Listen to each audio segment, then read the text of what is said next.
What's up, guys? This is Alex Martin, and this is the Stimulated Podcast, where I stimulate your mind and show you how to market your grind. And today we're going to talk about 5 key things that you need to do before you dominate social media in 2024. All right. So a lot of people are probably wondering, how did I come up with this topic? Well, it's obvious. Every year, people start off with new goals and new things and new projects. So a lot of times I get people where they're like, hey, I want to become an influencer. I want to build a brand. I want to do, all of these things where it basically involves social media, but they don't know where to start, right? So with these things that I'm going to give you today are things that I would normally tell a client and things that I would do myself. So if you find any value in this, please share with a friend. All right. So number 1, know your game plan. When I say know your game plan, you have to have a plan with any and everything you do. Your game plan is your compass. It's going to help you get to where you want to go. And you want to be very, very detailed about your game plan. You want to be very specific. Don't be general. Be very specific. The more specific you are, the more you have clarity and vision on where you want to go. All right. So when it comes to knowing your game plan, here are some things I would ask myself, or that I would recommend that you ask yourself. Know what it is that you want to accomplish. What do you want to accomplish, right? What's your purpose for being on social media? Why are you on there? Why are you posting? And why should people come to your page? Next thing I would ask myself is, who is your audience? Who is your audience? What do they look like? How do they talk? And how can you relate to them, right? If the more you know that, the more easy it is to connect with them and build a connection in general, right? I always say the purpose of social media is to be social. You got to learn how to interact with people. If you don't know how to interact with your ideal audience, your content won't connect at all. So know your ideal audience so that way your audience can connect with you and then you can connect with your audience. Then the next question I would ask when it comes to knowing your game plan is, what does your page look like 3 months from now, 6 months from now, even a year from now? What do you want people to know you for? How does your page look? How many followers will you have? How many subscribers will you have, right? Don't be afraid to dream big, but set realistic goals. And don't be afraid to just go for the unknown in that regard. The more you know what your page look like, you'll be able to move in that direction. Number 2, study those who are in your niche, around it, and just influencers in general. And I'm going to tell you how I would do it, okay? So usually the first step for me is studying those on the East and the West Coast. I feel like those on the East and the West Coast are very ahead of time. So they kind of know they don't kind of know, they know the trends. They know what's next. They're actually doing the next big thing. Yeah, I usually avoid searching small cities.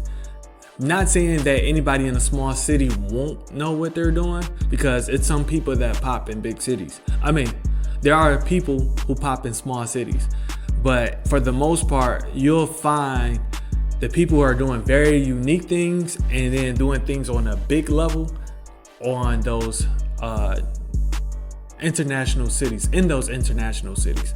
The next thing I would do is I would Google the top influencers in whatever field that I'm looking for, for a client. So it might be a realtor. What are the top realtors?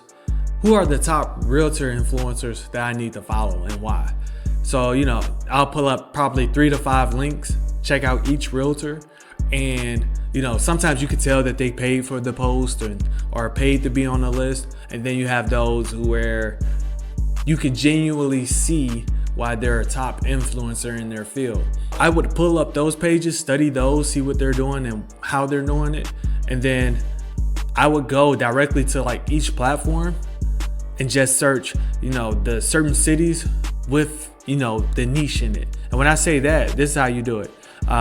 If you're a doctor, I would search hashtag LA doctor, or just type in the search bar LA doctor. And then you will see what's popping up, who is popping up. And from there, you can pull inspiration from each page and each post that's on that search or that explore page. Don't get so lost in these profiles that you try to become one of these people that you're researching. Be you for the most part.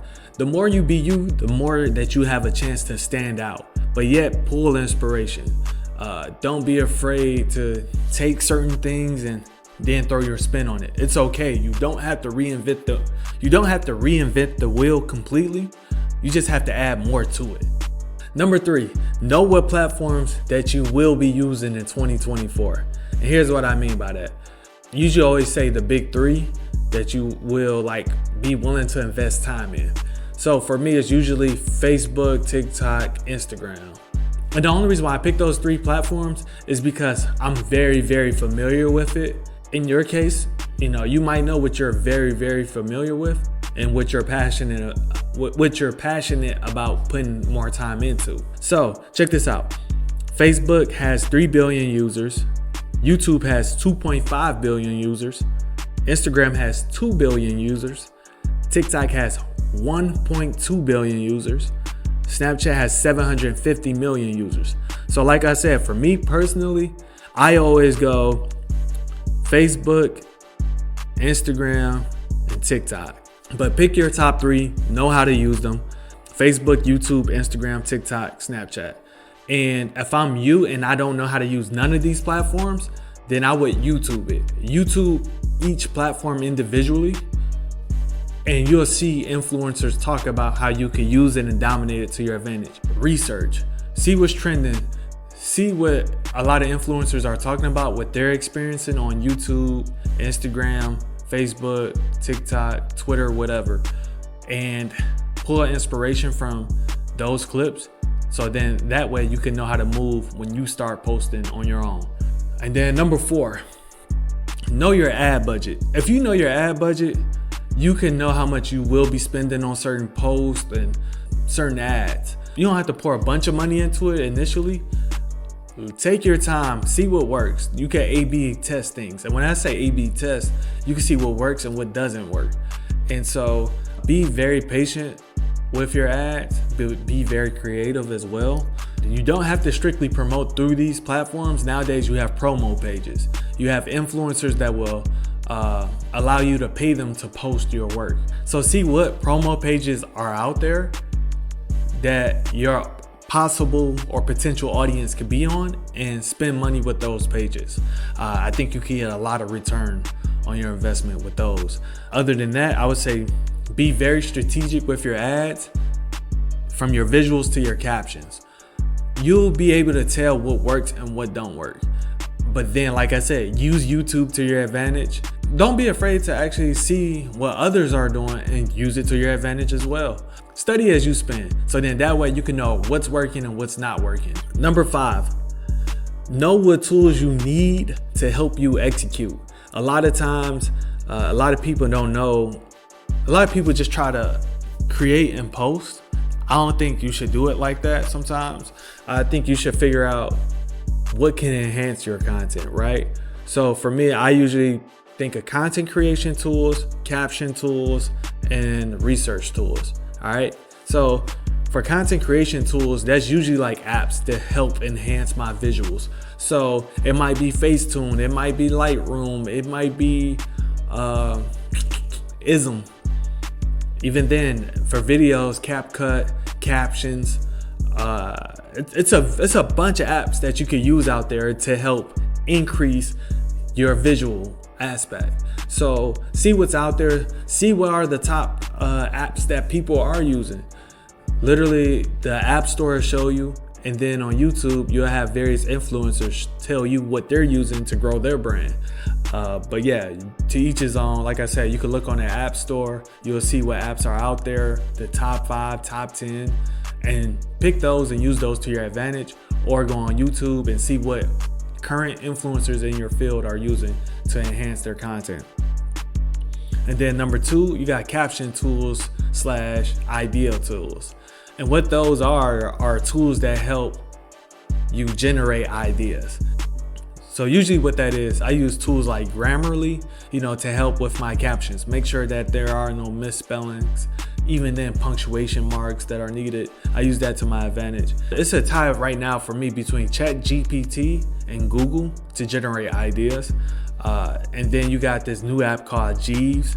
I use that from time to time. It's very, very easy to use, and it's very dope as well. So I would say check those out when you get a chance, but it doesn't hurt to have these type of tools in place to help push your content further and even to help you create new and dope ideas. All right, here's the bonus tip. Execute. Don't hold back, right? The more you hold back, the more time you're wasting. We don't have any time to waste as you're trying to build a brand. You have to be consistent, you have to be disciplined, and the other part of that is that you just have to execute. Once you execute, everything else falls in place. So stick to your game plan and don't give yourself no time and no room for excuses. Just get it done. And from there, everything else will fall in place. This is Alex Martin, and this is my 5 key things that you should do before you dominate social media in 2024. If you find value in this, please share with a friend. If you have any questions, don't hesitate to ask me. I'm available. Have a good day. Peace.